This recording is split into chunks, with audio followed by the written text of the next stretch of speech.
Big pass சரித்திரத்தில் ஒரு 2 eviction வந்து நமக்கு ஒரு மிகப்பெரிய பாதிப்பை ஏற்படுத்துச்சுன்னு சொல்லலாம். சீசன் 3ல் வந்து தர்ஷன் எவிக்ட் ஆகும்போது ஆடியன்ஸ் சைட்லேருந்து ஒரு கிளாப்ஸ் கூட வராது, அப்படியே டெட் சைலண்ட்டாக இருக்கும். அதே மாதிரி சீசன் 5ல் வந்து தாமரை எவிக்ட் ஆகும்போது அந்த மாதிரி ஒரு ஃபீலிங் கிடச்சிச்சு. அதில் என்னென்னா நிருப்புக்கு ஏதோ தண்ணி ஊற்றி ஃபைனலில் அனுப்பி விட்டு இந்த அம்மாவை அனுப்பி விட்டாங்க. சரி, அது முடிஞ்ச கதை. ஆனால் இன்றைக்கி பார்த்தீங்கன்னா ஒரு அன்ஃபேர் எவிக்ஷன் தான் இது. ஆனால் பயங்கரமாக கிளாப்ஸ் பண்ணுறாங்க. அதுதான் எனக்கு ஒன்றும் புரியல. ஒருவேளை எல்லாத்தையும் கிளாப்ஸ் பண்ணுங்க அப்படின்னு சொல்லிட்டாங்களா என்னன்னு தெரியல. ஏன்னா அது ஆடியன்ஸ் வந்து அதோட ரிலேட் ஆகணுங்க. மாயா வந்து அவங்க ஒரு விஷயம் சொன்னாங்கல்ல, இந்த எபிசோடு ஆரம்பிக்கிறதுக்கு முன்னாடி எனக்கு நம்பிக்கை இல்லை சார், நானே எவிக்ட் ஆகிடுவேன்னு தான் நினச்சேன், பட் அந்த எபிசோடு போனானே எனக்கு ஒரு நம்பிக்கை வந்துடுச்சு அப்படின்னாங்க. அது எதை வச்சு சொன்னாங்கன்னா, அவங்கள நிறைய பேர் டைட்டில் வின்னர் ஆகுவாங்கன்னு கணிச்சாங்க இல்லையா, அதை வச்சு ஒரு வேலை சொல்லியிருக்கலாம். இன்னொன்று மாயா அப்படிங்கும்போது சில இடங்களில் அந்த கிளாப்ஸ்லாம் வந்தது, அதை வச்சு கூட அவங்க கணிச்சிருக்கலாம். எனவே அது அவங்களுடைய விஷயம். பட் விசித்ரா அவங்க வந்து ஃபினாலேக்கு போகக்கூடிய ஒரு நபராக தான் நம்ம பார்த்துட்டு இருந்தோம். ஏன்னா எப்போ சர்வே போட்டிருந்தாலும் அதில் விசித்ராங்கிற பேர் இல்லாத நான் மட்டும் இல்லை, ரிவ்யூ பண்ணுற எல்லாருமே இந்த ஃபினாலே வீக்கில் விசித்ரா பேர் தான் வச்சு தான் பண்ணிட்டு இருந்தாங்க. அப்படி எல்லாருக்குமே ஒரு ஹோப் இருந்துச்சு.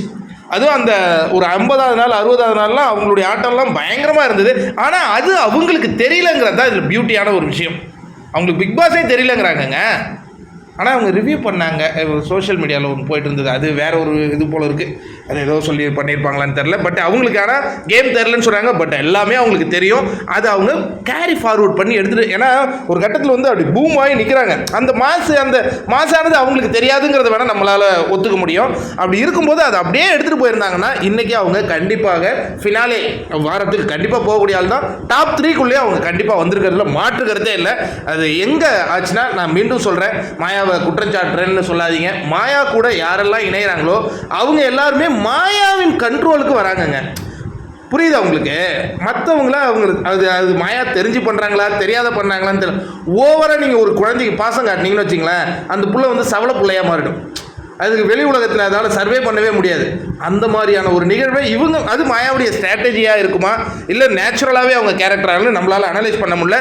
பட் அவங்களுடைய பாத்துக்கு யாரெல்லாம் வராங்களோ அவங்க டைலூட் ஆகிற அந்த காட்சிகளை நம்ம பார்க்குறோம். அடுத்து இன்னொன்று வந்து சில இடங்களில் வந்து நம்ம ஆஃபீஸுக்கு 1 hour பர்மிஷன் போட்டிருப்போம். 2:30 மணிக்கு பர்மிஷன் வச்சிங்களா, அந்த 2:20க்கு ஒரு வேலையை கொடுப்பாங்க, இது முடிச்சுட்டு போங்கன்னு. அது 2:45க்கு போயிடும். ஐயோ பர்மிஷன் போட்டேனையா. அதே மாதிரி கமலஹாசன் அவருடைய நிலையை இன்னைக்கு பார்த்தேன். ஆக்சுவலாக அவர் வந்து அந்த ஃபங்க்ஷனுக்கு போகணும் இல்லையா, அதனால் சீக்கிரம் முடிச்சுட்டு போகணுன்னு அவர் பார்க்குறாரு. அதனால் கடைசியாக என்ன பண்ணார், நீங்கள் எல்லாம் வாக்குகள் கேட்டுங்கன்னு சொல்லி ஒரு வாட்டி கிளம்பி போன அந்த காட்சிகளை பார்த்தோம். இன்னொன்று ஹவுஸ்மேட்ஸுக்கு மதியம் ஒரு எவிக்ஷன் நடந்துருச்சு. அப்போ இன்னொன்றும் இருக்குமோ அப்படிங்கிற ஒரு மனநிலையில் தான் அவங்க இருந்திருக்காங்க போல இருக்கு. இவருக்கு அங்கே ப்ரோக்ராம் அட்டென்ட் பண்ணோம், அதனால் ஃபாஸ்ட்டாக போயிட்டாப்ல, தப்பு கிடையாது. அதுக்கு அடுத்தது அந்த யூஎஸ்பி அப்படின்னு சொல்லிட்டு அவங்க ஒன்று சொல்கிறாங்க. பட் நம்ம அனலைஸ் பண்ணுவோமே, தினேஷை பொறுத்த வரைக்கும் வந்த ஒரு 2-3 வாரங்களில் வந்து அவர் அந்த பயங்கரமான ஒரு பீக்கில் தான் அவரும் போனார். அந்த கேப்டன்சி ரொம்ப அற்புதமாக பண்ணார், அதெல்லாம் ஹேண்டில் பண்ணார். அவருடைய யூனிக்காக நான் பார்க்குறது என்னென்னா, அந்த சுத்தமாக வச்சுக்கிறாருங்க அவர். அதுமாரி மற்றவங்க சொல்லணுன்னா அவர் எடுத்துக்கிறது இல்லை. நம்ம ஒர்க்கை நம்ம செய்வோம் அப்படிங்கிறதுல அவர் வந்து அது அவருடைய யூனிக்காக இருக்குது. அதுக்கடுத்து விஷ்ணு பார்த்தீங்கன்னா, உண்மையாலே விஷ்ணுவுடைய யூனிக்னஸ் வந்து அந்த டைமிங் காமெடி. அது ஆக்சுவலாக விஷ்ணுவுக்கு தெரியுதா என்னன்னு எனக்கு தெரியல. இதுதான் இந்த சீசனில் பிரச்சனையாக இருக்குது. சில விஷயங்கள் இப்போ ராஜுவுக்கு வந்து அந்த காமெடி பயங்கரமாக ஒர்க் அவுட் ஆச்சு, அதை வச்சு அவர் டைட்டில் அடிச்சிட்டாரு.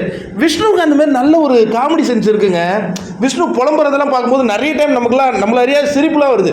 அந்த பேசும்போது சில பல பஞ்சஸ்லாம் போடுறாரு, அது நேச்சுரலாக வருது. பட் அதை அவர் டெவலப் பண்ணிகிட்டே போயிருந்தான்னா ஒரு 12வது வாரமோ 11வது வாரமோ விஷ்ணு ஒரு மாதிரி இருந்தால் தெரியுமா, அதே மாதிரி இருந்தால் அவரும் டாப் 3க்கே போயிருக்கலாம். அந்த அளவுக்கு கண்டிப்பாக அது ஆடியன்ஸ் நிறைய இழுத்துருக்கும். பட் தேவையில்லாத சண்டை போடுறது அது மாதிரி கொஞ்சம் பண்ணார். பட் அது அவருடைய யூனிக்.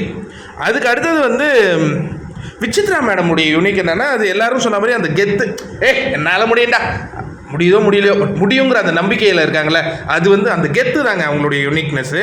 அதுக்கு அடுத்தது பார்த்தீங்கன்னா அர்ச்சனா வந்து எல்லாரும் நிறைய பேர் என்ன சொன்னாங்கன்னா, சிங்கிங் வந்து அவங்களுக்கு ஒரு டேலண்ட்டு. அவங்களுடைய யூனிக்காக நான் என்ன பார்த்தேன்னா, பேசுகிறபோது அந்த கிளாரிட்டி, அப்படி பாயிண்ட்டாக எடுத்து வைக்கிறது, அதையும் அசராமல் எடுத்து வைக்கிறது, அந்த பாடி லாங்குவேஜ், அந்த பாயிண்ட்.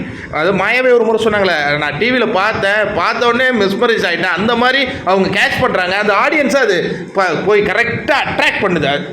அது பயங்கரமான ஒரு யூனிக்கு. அதுக்கு அடுத்தது வந்து விஜயோடைய யூனிக் என்னங்க, விஜயோடைய யூனிக்கு டான்ஸ் ஆடுவார்னு சொல்கிறாங்க. அது பொறுப்பாக பேசுவார் போல. பட் எனக்கு ஒன்றும் கனெக்ட் ஆகலை, அதனால் எனக்கு ஒன்றும் தெரியல. மாயாவுடைய யூனிக் வந்து நான் தான் முன்னாடி சொன்ன மாதிரி அவங்க ஒரு சர்க்கிளை உருவாக்குனாங்கன்னா அதில் அவங்க பாஸ் மாதிரி இருக்கிறாங்க. அது காரணம் என்னென்னா அவங்கள நம்புறவங்க மேலே அவங்க அன்கண்டிஷனல் ஒரு அன்பை அவங்க செலுத்துறது அவங்க நேச்சுரலாக இருக்குது போல இருக்குது. பட் எல்லாரும் அவங்களுக்கு நல்ல பிரெயின் இருக்குது அப்படிங்கிற மாதிரி சொன்னாங்க. ஒரு என்டர்டெய்னர் தான், அதில் ஒன்றும் மாற்றுக்கிறது கிடையாது. பட் நம்ம எல்லாம் ஏன் மாயா வெற்றி பெற்றக்கூடாதுன்னு நினைக்கிறோம். அந்த ரெட் கார்டு தான் மீண்டும் சொல்ல வேண்டியதாக இருக்குது. அந்த விஷயத்தில் ஒரு ஜஸ்டிஸ் கிடைக்கணுமே அப்படிங்கிறதுக்காக, வேற ஒன்றும் இல்லை. அதுக்கு அடுத்ததாக கமல்ஜி இதை வந்து அப்படியே திசை மாற்றி விட்டார். நான் சொன்னது நீங்கள் சரியாக புரிஞ்சிக்கல. சரி, நீங்கள் வந்து பிக் பாஸ் வீட்டை உட்காந்து பார்க்குறீங்க, நீங்கள் யாருக்கு ஃபேனாக இருப்பீங்க?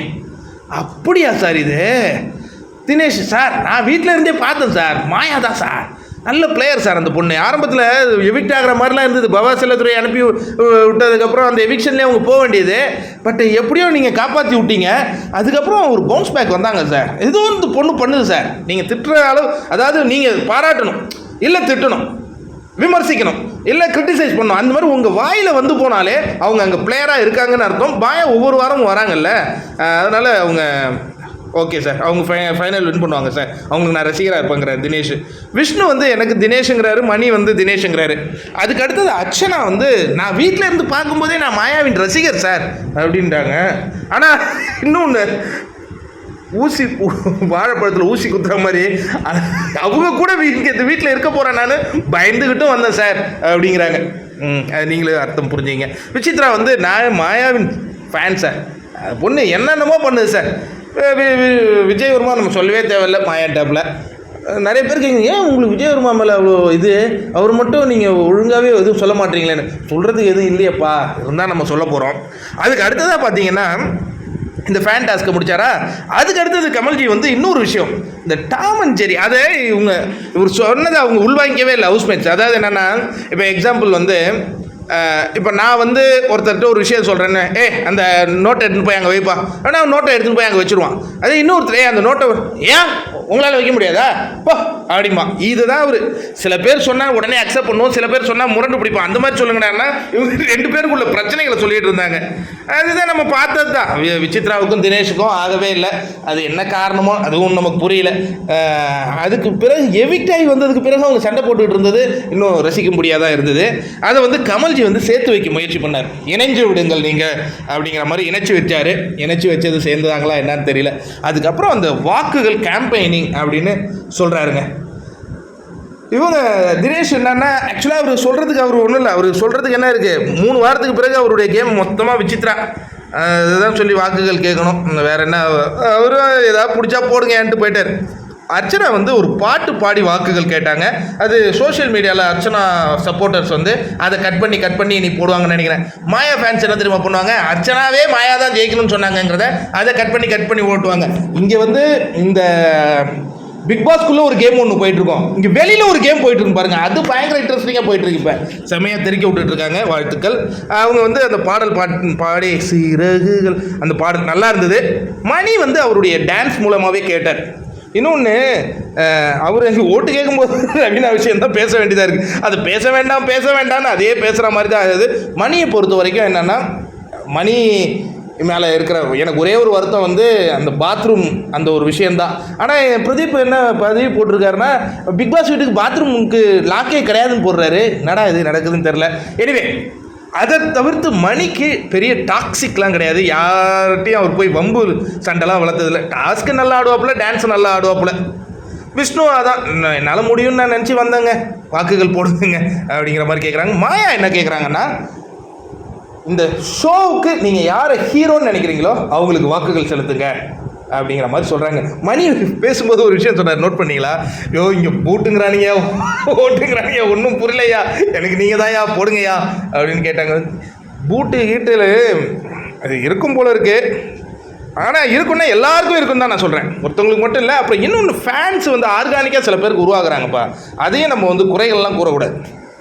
அப்புறம் விசித்ராவின் எவிக்ஷனு அவங்களுடைய பயண வீடியோவில் பார்த்தீங்கன்னா இந்த அர்ச்சனா விசித்ரா பாண்டு அது உண்மையாலே அது பயங்கரமாக வரவேற்பை பெற்றுச்சுங்க. ஒரு ரிவ்யூவராக நான் சொல்கிறேன், அது வரவேற்பை பெற்றுச்சு. மாயா விசித்ரா பாண்டு வந்து அந்த இடத்துல விசித்ரா ஸ்கோர் பண்ணுற மாதிரி நமக்கு எங்கேயுமே தெரியல.